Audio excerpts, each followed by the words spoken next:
Okay, so let's talk about some case studies. So I want you guys to read this, talk it through A. So there's A and B. We're going to go through two different stories, and then we're going to have a discussion. So I'm going to open it up to my folks here, and then hopefully that discussion will help you as you think through for yourself how you would respond to this case. But I'm going to go ahead and read it out loud.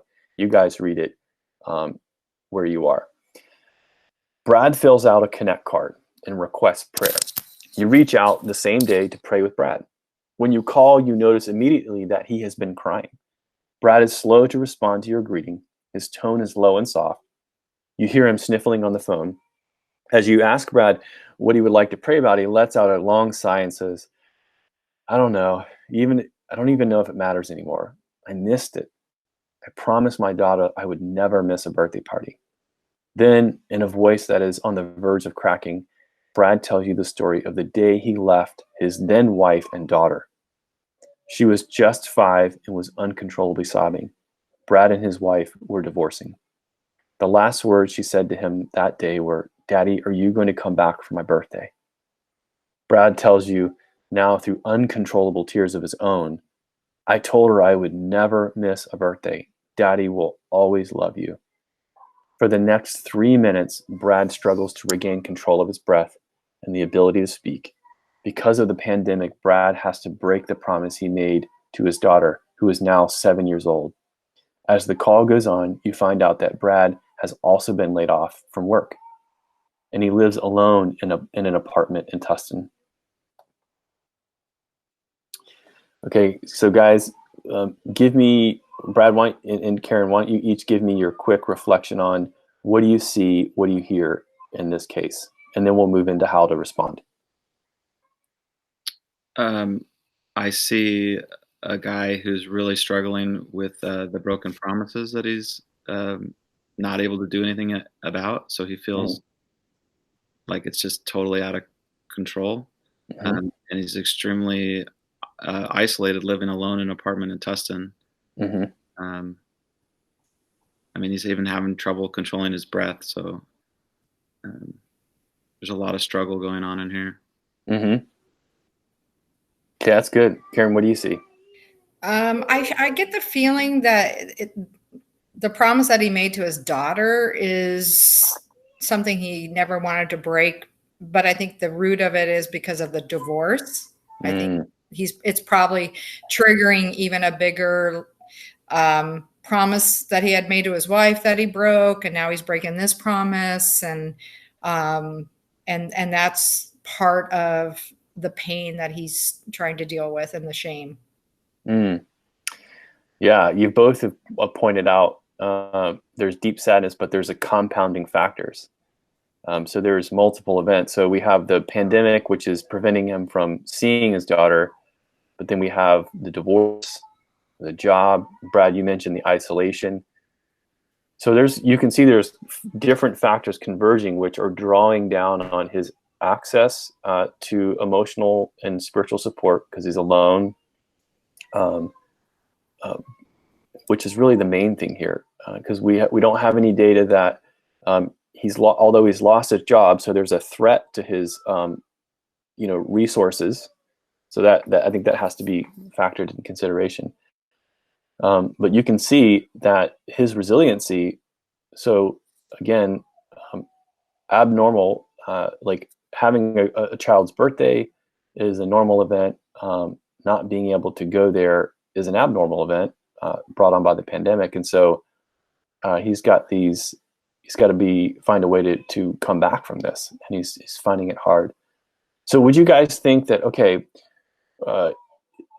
is Brad in crisis based on everything we talked about? Would you say this guy's in crisis? Yeah, because he's having a hard time catching his breath. He's down in that, and he's showing his vulnerability because he's crying, sobbing. So I think, yes. Yeah. What do you think, Brad? Well, I mean, at first look, he just looks really sad. A bunch of stuff has happened, but I don't even know if it's all totally processed yet. I I don't know what level of crisis he thinks he's in. He just sounds really sad. Yeah. And that's it. So we're having to assess, okay, is this person in crisis? And so what we're trying to do is without asking them that question, because I don't think at this point that's an appropriate question. But we're having to get into assessing what, where is Brad's mindset. We can't read his mind, but we can gain some clues as to there are some factors that are drawing down on his ability to have security of resources, but certainly emotionally and spiritually, he's struggling. So let's call it call it crisis. How do we respond to Brad based on what we talked about? Brad, how do we respond to Brad? Brad? Um,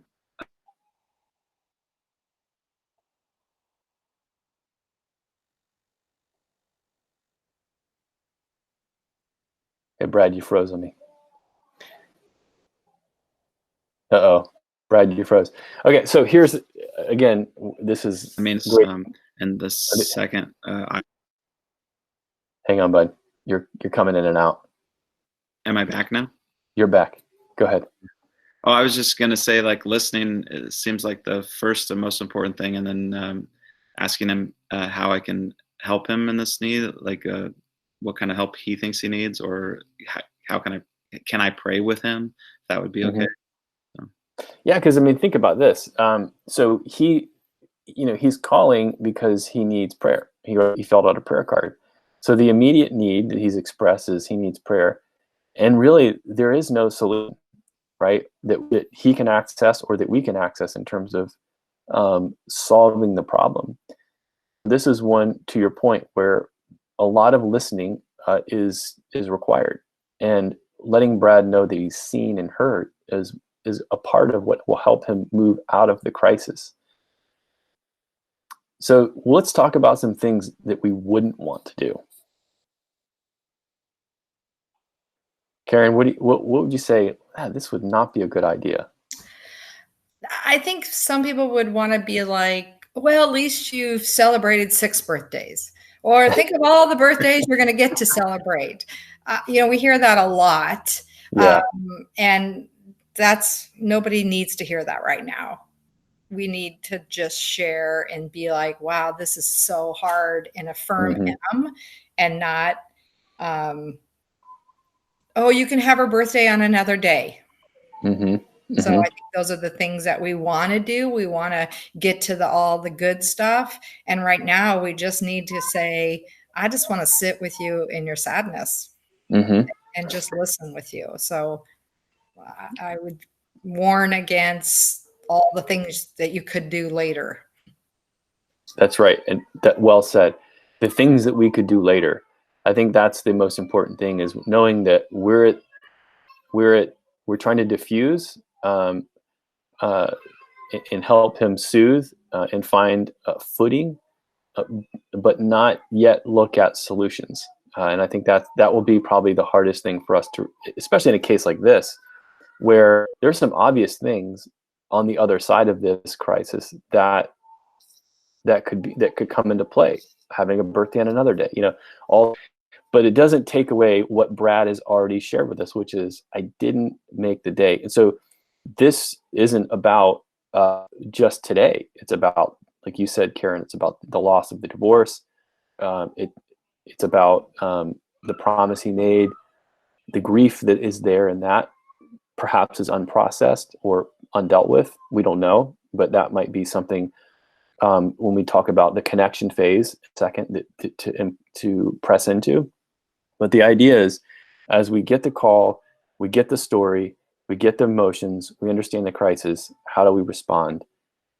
It's to listen, to lean in, and to say, hey, tell me about what's going on, and the importance of the date and all of that to you. So you get the story, you help him. Now, what about the grief and so 3 minutes not being able to catch your breath?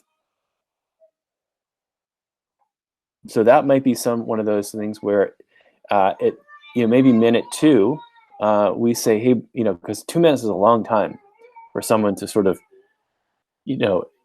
not be able to bring their body down to a state where they can actually talk to you. So therefore, if we had the opportunity, we might say, hey, Brad, could I step in and maybe offer something to help you catch your breath? So in this scenario, we're not really interrupting him in terms of his narrative or his speech. We're just saying, hey, could I offer something? I'd like to help you bring your body to a place where we can continue to talk and continue to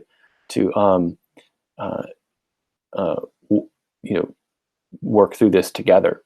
And so therefore, in that situation, you might want to employ some of the grounding techniques we talked about, which is, hey, I'd love for you to just tell me where you are in your house. Describe the room to me, which is, again, going to help his mind move toward where he is and be present. Hey, Brad, I want you to take a second. If you're sitting down, let's tap our feet on the floor together. That could be a strategy. But those are the grounding techniques we might move into when we feel like, okay, he's been able to, he's given him a sufficient amount of time to sort of regulate, and he's not being able to do that. We can then help him regulate with those strategies.